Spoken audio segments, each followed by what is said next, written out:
ته ماته وښایه 75 سال وشو څوک پکې مړه دي غټ موږ بس غریبانان یو موږ بس دې قبرونو ته ناست یو دعا ورته کوه دعا نه علاوه موږ نور څه کوی نه شو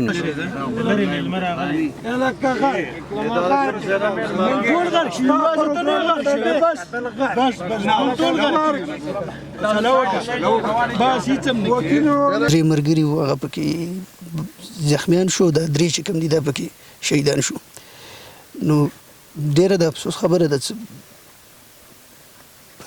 نه شو ویلی هغه هم شهید شوی ځان ایستلی و ځکه چې وړوکی ماشوم و د 12 سالو هغه هم غریب چې رالی ویې نه لیدو اوس چې کومه دی د واقعیت پسې کال پس د دا راله د ډېره ګرانه خبره ده دا هم چې کومه دی ونه لیدو نو اوس بیا دغسې را روان دی چې بل وخت چې راتلم یونیورسټۍ نه چې کله چوټي وشوم ما دا یو ګاډي کې راغلي یو ځای د یو بل نه کوز شو د زمانې جور ستم رانا زیګرو خوړو ما ورته ویلي مرګشته یار به په زوره خندل ما ورته ویلي مرګشته یار به په زوره خندل ما ورته ویلي مرګشته یار به په زوره خندل زمانه منلشنا زکه سرو خوړو زمانه منلشنا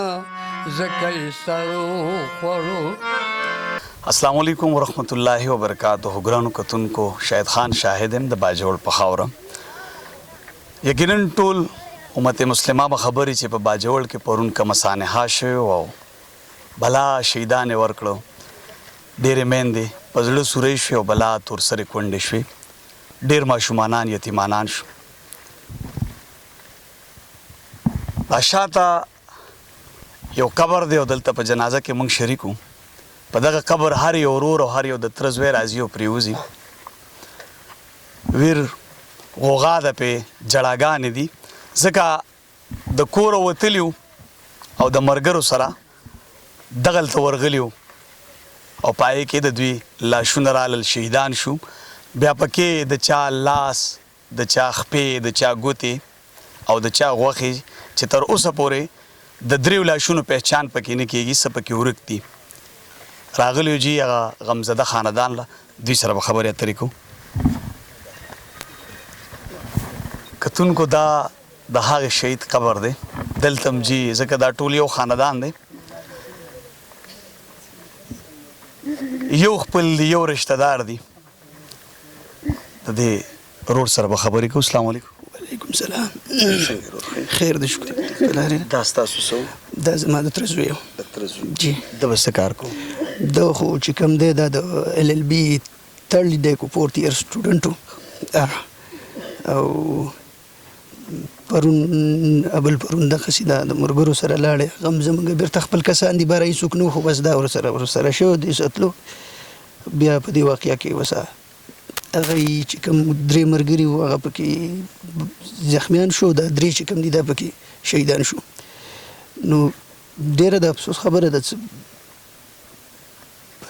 نه شو ویلی ډېره د واده کړی د واده نه و کړی بس ډېر به م ورته وی چې لکه واده درله کوو دغه کوو چې نه زه واده اوس نه کوم او په قلاره به شي انشاءالله.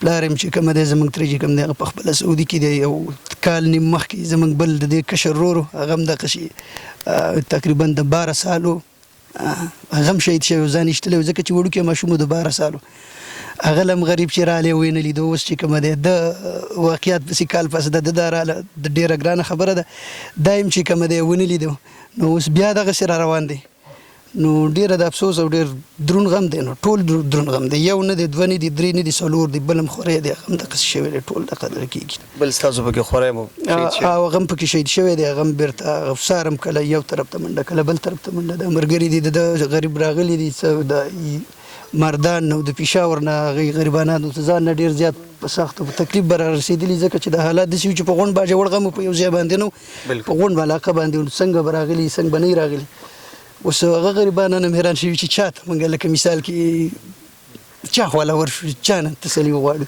هغه هم ډېر زیات په خفګان کې دا چې ناست دی دا چې کومه دی رور دی او د غریب هم دغه کېږي دی چې څلور رونه وو، یو تېر کال دغسې دغه شو، اوس یو دا پاتې شوی، یو بل مشر دی. الله دې په اسانه کړي. بس خبرې داسې کار وکړه، دعا ورته کوه، ځکه دا خو د الله یو امتحان دی او دا چې ژوند دی نو دا به راځي.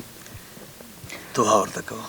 امتحان صرف غریبانانو باندې کو نه په دې پروتوکولو کې چې ګرځي په دې باندې هم وي.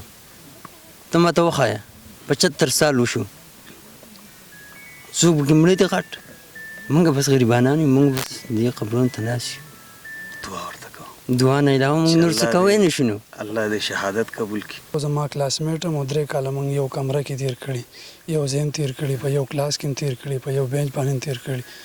مونږ چې کله داخله وکړه یونیورسټۍ کې نو په سیکنډ سیمسټر کې زما د ملاقات شو، مخکې کالج کې ملاقات شو، بیا د یونیورسټۍ کې زما د ملاقات وشو. نو بس بیا د هغې نه پس موږ بیل بیل هسټلو کې په سیمسټر کې، بیا سیکنډ سیمسټر نه وروستو ما دا یو هسټل کې پاتې شو او تر د مرګه پورې موږ یو ځو. بیا چې بل وخت چې راتلم یونیورسټۍ نه چې کله چوټي وشوه ما دا یو ګاډي کې راغلي یو ځای د یو بل نه کوز شو. کتونکو دا هغه بې ګناه شهیدان دي چې د ځانه خبر هم نه و او دغه ځای ته ورغلل چې پکې شهیدان شو. د باجوړ خاوره امن غواړي، پښتون ټول امن غواړي او دا امن پسند خلک دی. دا امن ته پرېږدئ